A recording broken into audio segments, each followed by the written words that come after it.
Welcome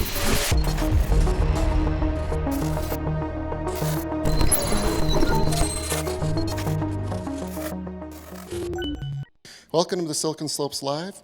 I'm here with Cory, who's the co-founder and CEO of CallForce. Thanks for having me today. Thank you for being here. There's a couple of interesting questions that I've got.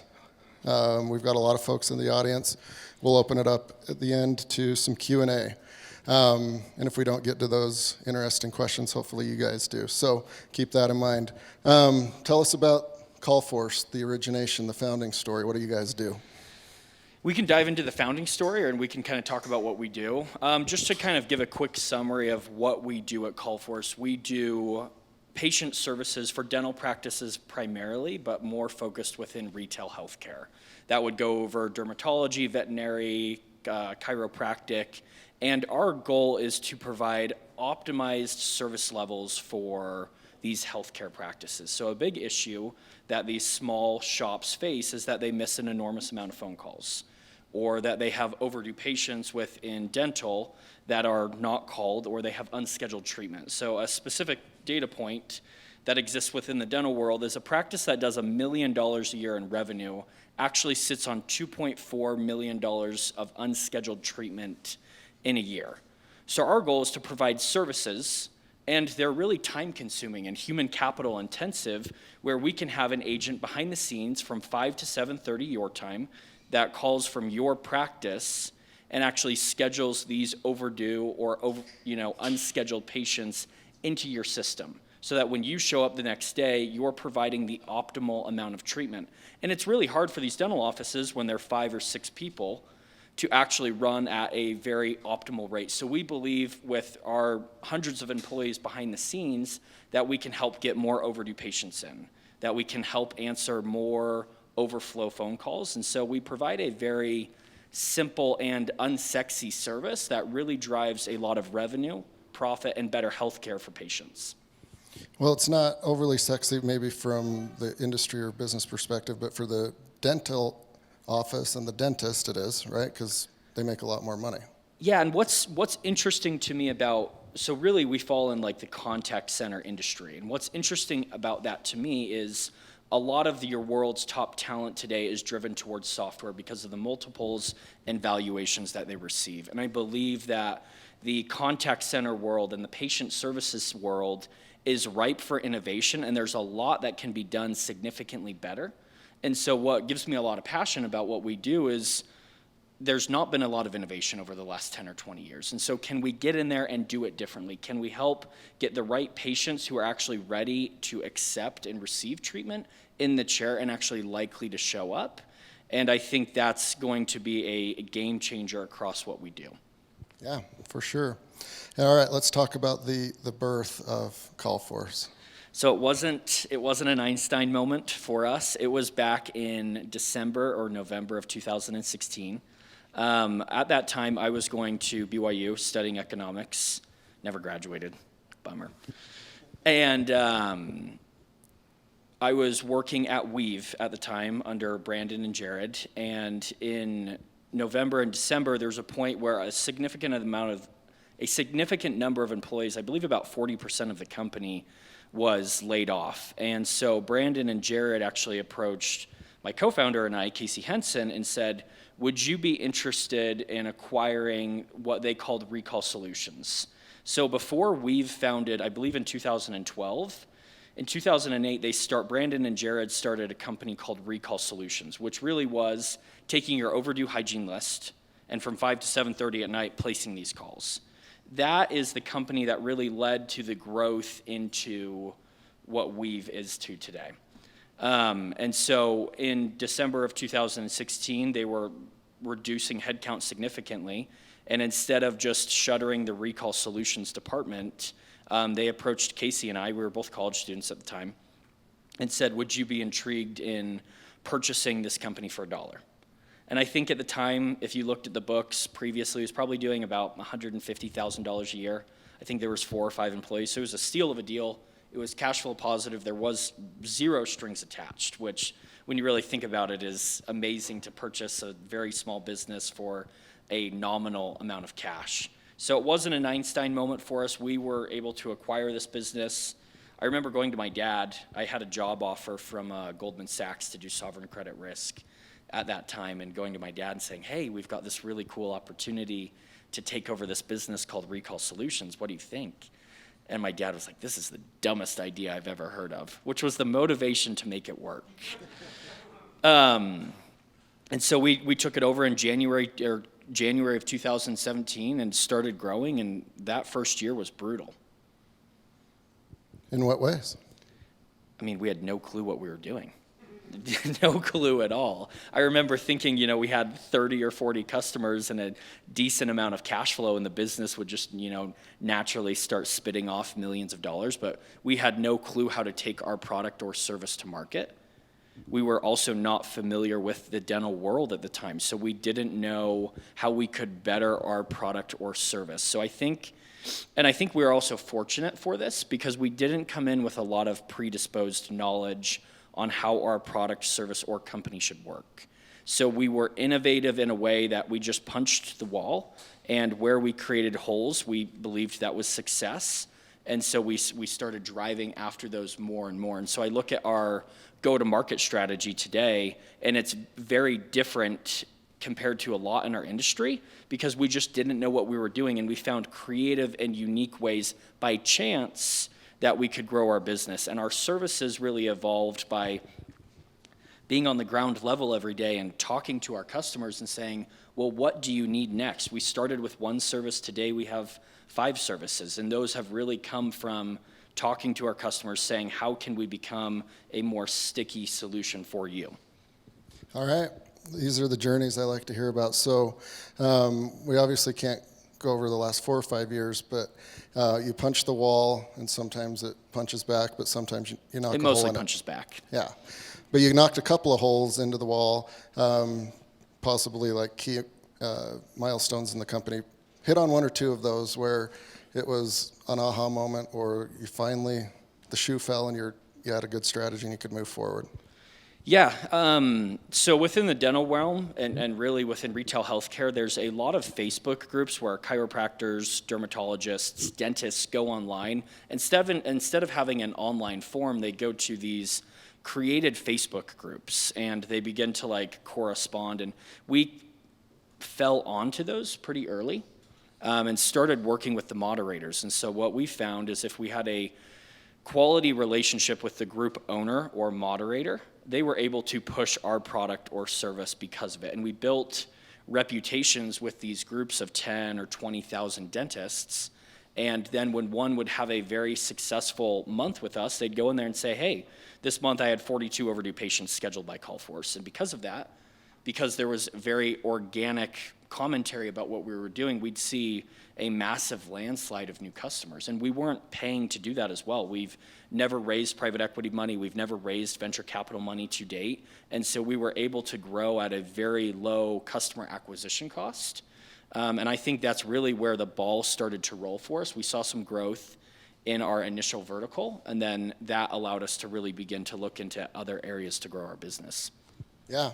So you're kind of putting the Guerrilla into Guerrilla Marketing and Guerrilla Biz Dev then. We were very Guerrilla Marketing, and we used what looked to be organic resources that were intentional behind the scenes. And we've found, even as we continue to grow today, that there's ways we can work with speakers at large dental events or have we go on certain key players' podcasts, and we found as those are much more organic and authentic conversations, people, especially dentists that I know, are tired of being sold. They're tired of seeing digital ads, and you have to work really hard to convert those. But when they hear their peers and people that they respect vouch for something that's different, it's easier to sign up that customer. We have a really high demo to conversion rate because of the way that customers are generally hearing about us. Yeah, and there's obviously all sorts of playbooks on how you grow and scale a company.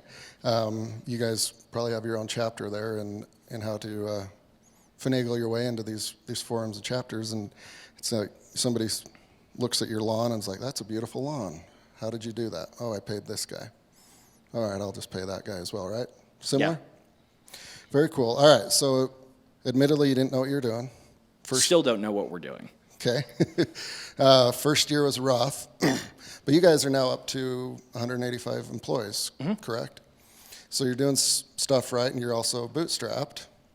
As the company started to grow, and you're punching enough holes in the wall, and having some success, how did you, as a kind of a first-time CEO, start to organize your team?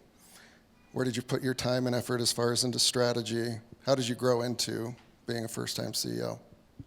I think it's a lot of conversations with people that you respect, and it's a lot of just figuring it out and admitting that you know very little, but that you want the best, and that you're willing to take a step back and say, okay, this is what my ego wants us to do, but this is also what's best for the business at the end of the day. And so it was a lot of late night conversations with people that I respect, people who are here today, and saying, how would you solve this problem? Or reading books or thinking differently. And a lot of mistakes, a lot of leading in a way that led us into trouble. And then saying, okay, that wasn't right, and so we need to take a step back. I need to look at how I am leading and how we are leading as a team and say, we need to do it differently. But I think it's growing by trial and error and having a lot of genuine conversations and calls on the way home to your dad or other people that you respect and saying, how would you solve this problem? And then always being hungry no matter what stage in the business you're at, knowing that you're going to grow, you're going to plateau, and you're going to be frustrated on that plateau. But the more you learn, the more you try, eventually you're going to kick it back up to the next level. Yeah. So that sounds exhausting, and I'm sure it was. So you've obviously got the value of mentors and smart people, and luckily they answer the phone and reply to texts and emails, right? It would be tough sledding if they did not. A lot of folks might not have made it without good mentors. So let's talk a little bit about key hires. Again, you're fairly young in age, and then also first-time CEO. I assume that several points during a day or a month, you would come to the conclusion that you need help, and you don't either know how to do this or have the time. What was your mindset and strategy in getting some more folks on board? So we probably haven't had, we've had to make it work. We're bootstrapped, so we didn't have endless amounts of funds to go. There was points when we said, okay, we need a head of finance. And we probably waited too long on some of those decisions. But because of a lack of, extreme amounts of money in the bank and the cost of acquiring talent, we've waited longer than we should. So first of all, if I had learned anything, we probably would have raised a small amount of money early on to get the right people in the right seats so that we didn't have longer, more painful processes on things that we didn't know. There's certain areas that I think myself and I look at our leadership team that we're not passionate or just not talented in. One of those major areas early on for us was finance. We had a great CTO, we had a great COO, and so we were able to grow and do well in those areas. But areas that we struggled in was HR and the legality of managing a lot of people behind that. And the financing and growth of our business are two areas where I look at we should have brought on very talented people early on, and I think we would have paid less debt because of that. But obviously that would have taken greater financial means as well. So for me, it's saying, what am I passionate about? I'm passionate about growth. I'm passionate about product. I'm passionate about our company culture. And things that probably just don't get me up at night is like finances. Like I could stare at a P&L and it's intriguing, but it's not my cup of tea. And it's also not where I've been trained in and I don't feel proficient in as well. So you'd prefer kind of an update from the finance folks on cash flow, or here's what the balance sheet and P&L looks like, and you focus on those things that you're passionate about. Yep. All right. And so that leads into the next question. I'm always interested in CEOs of growing companies. You still have to wear probably most of the hats. And with each passing day, maybe it's one less hat, hopefully. How do you kind of divide up your day, and where do you focus your energy, your passion, what you're good at, knowing that sometimes you're going to have to go back into the dumpster fires of stuff that you're not good at? How do you focus on that? So I think you get dragged in multiple directions every day, no matter how much you try to control it. I think that's a very inevitable battle. But also, I'm super grateful that we have a really good leadership team, and I don't feel dragged into things most of the time that I'm actually not incredibly passionate about. Our COO, Connor Ludlow, is fantastic at managing people, managing a growing operation, and some of that I'm not entirely passionate about. And so I actually think we have the right people in the right seats right now where we're able to do generally what we're passionate about, and it allows us to grow the business. Because if you're passionate about what you're doing and it gets you excited and you are seeing growth behind where you're putting your time, I think it makes it a lot more exciting within a business. But at the end of the day, we have quarterly goals and monthly goals that we need to hit. We have about 10 metrics we really track very in depth. And hitting those bi-weekly and bi-monthly and quarterly really is where most of the time goes, so that we can look back and say we're making progress as a company, as a team, and even financially. Yeah. Problem solving, you've mentioned that a few times, and it seems like something that you enjoy.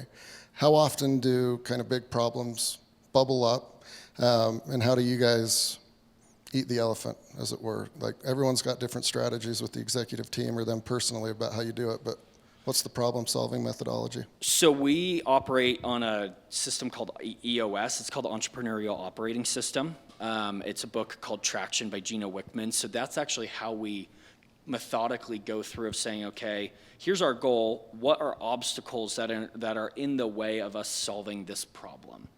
And so not what are just problems that we think are problems, but do they actually prevent us from getting where we want to go? And then we dedicate 90 minutes as a leadership team every week to discussing what we call rocks, and then ways that we can actually disassemble those rocks or move our strategy around them. So it is a collaborative session. And then the EOS structure that we have as a leadership team actually moves across our operations team, our sales team, our marketing team. And then we're saying, okay, what's our goal? What's preventing us from getting there, and then how do we solve that? And that's done in a very collaborative measure where one person's getting up, leading that discussion, and we're talking about what we need to do or change to get there. And how often are those like changes painful and big, and you know it's going to be a burden? I think over time, I've, especially in the last year, had to let go of what I thought would be painful or what would be hurtful to my ego, and I have had to crest the corner on let's do the right thing for the business. And that doesn't mean that there isn't blood on the floor or there isn't painful conversations or there isn't hard decisions, but we know at the end of the day, if we do the right thing for our business, customers, and employees, that we as a team are going to be in a better position. And so for us, it's letting go of what we want to do or the image that we want to keep. And that doesn't mean we always do it. Like, there's a lot of tense conversations. But you have to get to the point where you say, what's the right move, even though it's extremely painful and a lot of people could be upset by it? How do we do those things now to prevent paying less debt in the future? Yeah, that sounds like a pretty good system you guys have. And it's not that we got there because, oh, this was the easy choice. We eventually elongated hard decisions that we weren't willing to make because we didn't want to have those hard discussions, where then there's been more pain because of it. So now it's at the point where if we know we need to change something, let's do it. Let's follow through with it. Let's execute it, and let's take care of our people so that 12 months down the line, we're not saying, oops, we should have done that. Yeah. And there's much more ramifications. Yeah, little kick in the shins versus a compound fracture down the road. Exactly. Got it. So I have to ask this question because I've got a cousin who's a dentist, and so I know firsthand like there was an impact with the pandemic on the dental industry, which would trickle down to you guys at some point, right? What was your 2020 like as far as dealing with that? So the pandemic was the worst, best thing to ever happen to us. Initially, if you look at our financials from last year, we lost 90% of our revenue over a 60-day period. We make our money based on scheduling appointments. And so when dentist offices were closed, our revenue pretty much went to zero. And most dentists turned off their credit cards so that there wasn't even the ability to charge them for bills that they had accrued during that time. But what has come out of that is probably our biggest sector of growth from like September of last year and continuing through now. So what the pandemic really created was staffing issues. And a lot of women predominantly work within dental, and with their kids being home and having to homeschool them, there's been a large shortage of front desk team members, hygienists, dental assistants, and even dentists. And so we, at the end of the day, because we do overflow call services and we help schedule appointments and we take care of insurance checks for them, we've had a flood of dentist offices reaching out saying, can you help us with this? And as we have all seen, that labor shortage hasn't stopped. And so we've been able to consistently add to our customer base because people are going online and saying, hey, how are you guys hiring staff members? And people are saying, we're not, but here's a couple options that you could look at that are alternative solutions to it. So it's actually been, it was decimating at the beginning. But really looking back at it, it's a very lucky spur to our growth. Yeah, silver lining for sure. And what do you think the impacts will be from what the dental industry learned and then what you guys have learned that you'll apply for years and years to come? I think within the dental industry, so a big movement within the dental world right now is the consolidation by private equity. I think a couple years ago, about 15% of dental offices were owned by private equity funds. Today, it's about 35% or moving towards 35%. And the consolidation of services, so Heartland is your largest dentist office owner in the United States. They own 1,550 dental practices. They run really efficiently because they run really large centralized locations that take care of billing. They take care of insurance checks. They take care of overflow calls. They take care of scheduling. So a movement that's just happened during the pandemic and even started before the pandemic is centralizing your services, which again has been a large benefit to us because we provide a solo dentist the ability to centralize and run more efficiently at a fraction of the cost and not having to associate with these large firms. Yeah, and you expect that to just continue, these private equity firms just rolling in a bunch of like consolidated dental groups? Yeah, it should continue. I mean, things could obviously change, but the returns that they're generally seeing on their money are pretty significant. They can double their money pretty quickly by rolling up dental practices, so should continue to roll in that direction. Yeah, if there's money to be made, they'll find it and do their thing. All right, in this audience, get ready for some questions that you might have for Cory. I've got one more. Well, I have a few more, but I want to open it up to the audience. The worst part that you're willing to admit of being a CEO? It's super lonely. It really is. Like at the end of the day, there's hard conversations and there's frustration that generally can flow up through an organization. I remember my dad saying that when I was growing up, and I was like, yeah, but everyone loves you. Like it looks good. And internally, it's hard. And it's lonely, and there's times when things are not working and goals are not being met, and there's no one else to look at. And so it's a very lonely path where you have to be able to get up every day and look at yourself in the mirror and say, I can do this, and no one else is going to give you that pat on the back. There's a lot of times the company can have massive success, and everyone else deserves that success, and no one's going to come up and say, hey, great job. And so I think just learning that and digesting that and realizing that everyone needs support wherever they are in an organization has been a very painful learning process of just realizing it's a very lonely but rewarding path because you can make a difference in a significant number of people's lives. Yeah, for sure. I've got a few friends that are lead sales teams up along the Wasatch Front, and on a smaller level that they're very lonely too, right? Because at some point the buck stops with them, and then they come talk to folks like you. So it is good that you have that perspective that, well, it might be lonely. There's a bunch of others contributing and being a part of it. Opening up questions from the audience for Cory. Over here. Cory, We have a microphone coming.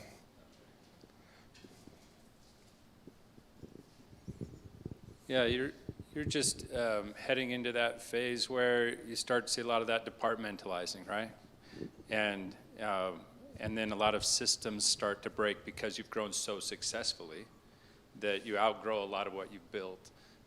What are you doing to ensure it's a one team kind of effort and you keep breaking down the silos to just naturally build at this phase?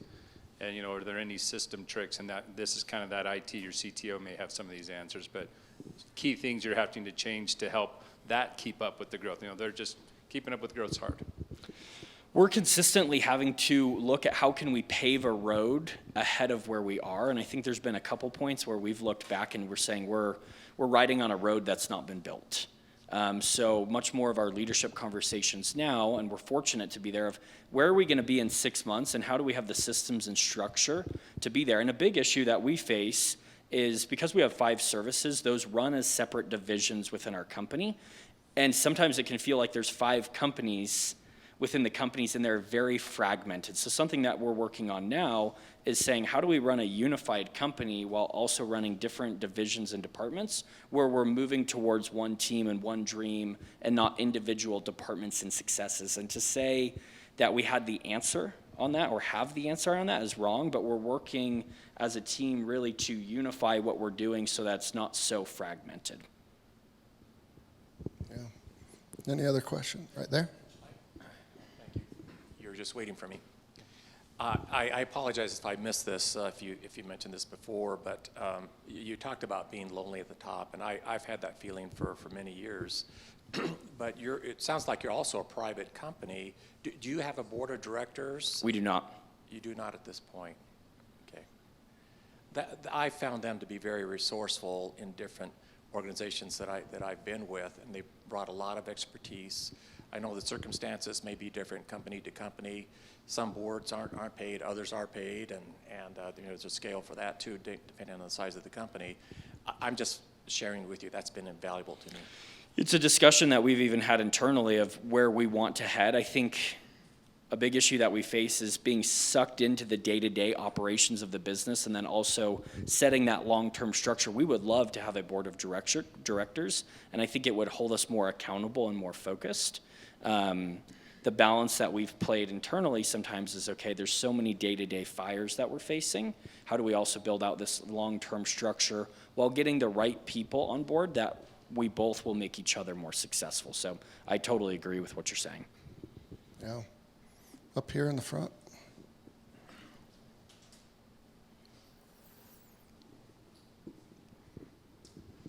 You mentioned a few times the importance of having the right people in the right seats. You just mentioned that again, and a little bit of the struggle that you went through doing that. Do you have any thoughts or advice about how you went about doing that? How do you entice people to come over and join your vision and be a part of the team and fill the role that you need them to fill?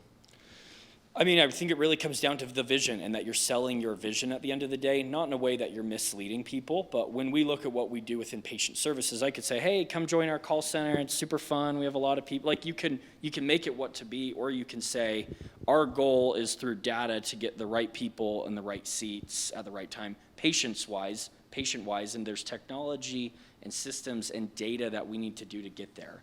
And just as I said earlier, we believe the contact center world really hasn't been innovated for a long time.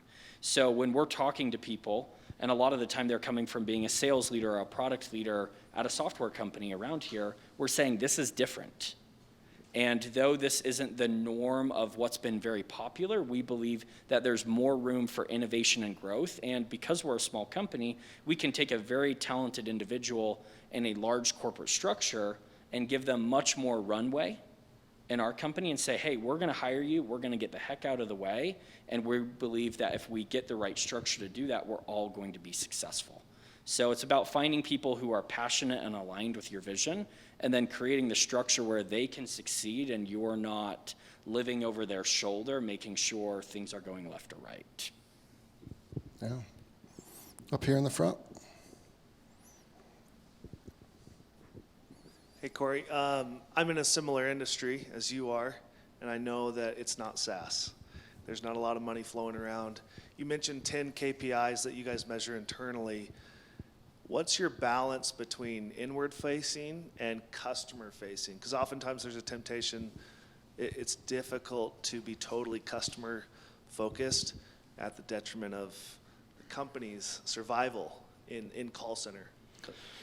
We've found that our internal metrics long-term reflect how our customers will feel. So like, we have a quality control team that's actually grading most of the calls that are going out the door. That's an internal metric that dental offices are gonna be very unaware of. But if that metric is trending in the right direction over time, then obviously we've actually seen a higher NPS score and lower customer churn and actually higher upsell potential.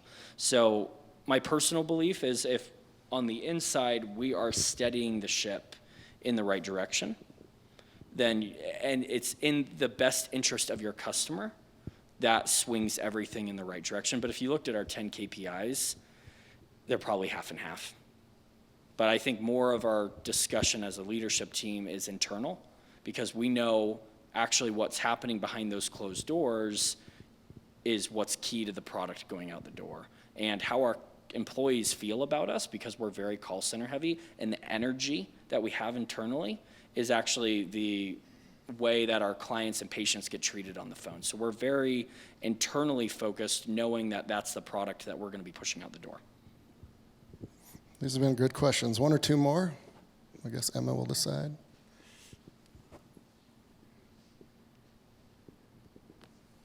Cory, longtime fan.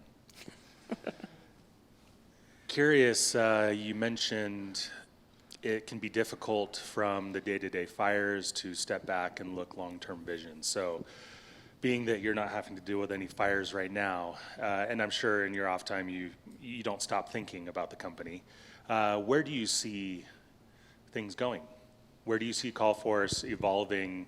Because you're in a way consolidating the manual labor into a unified space. How, what ideas do you have around that growing and evolving? Yeah, so number one, we want to utilize our data better and allow practices access to that data. Within the making the calls industry, there's not a lot of visibility into why patients are scheduling and why they aren't scheduling. So what we care to track in the future is, okay, who did we schedule? Did they show up, and how much did they spend? And can we use that information that we have to actually make better predictive scheduling results in the future? So we want to become a data-driven company that's just not about scheduling patients, but about scheduling the right patients through data-driven decisions. And that's internal. Number two is we want to provide better visibility into our practices, for our practices, into what is happening. We want to give them better dashboards on who's being scheduled, what's working, what isn't working, what's also your patient sentiment. We're calling thousands of patients every single day saying, hey, Dr. Smith noticed that you're overdue. When can we get you back on the schedule? And 30% of people are saying yes, and 70% of people are saying no. And we're actually collecting that information on why they are saying no. So for a dental conglomerate who has 800 locations, they can actually look through and say, wow, a lot of patients aren't scheduling here because we don't accept Delta Dental. Or at our Smithfield location, a lot of people aren't scheduling because they've had bad experiences. So we're hoping to take the data that we are using now and help our practices visualize it so that whether they're a solo location looking to expand how to get new patients, or if you have 1,550 locations, you can say what's working by region and what's not, allowing you to make better quantitative decisions. Great question. We've got time for one more. Up here.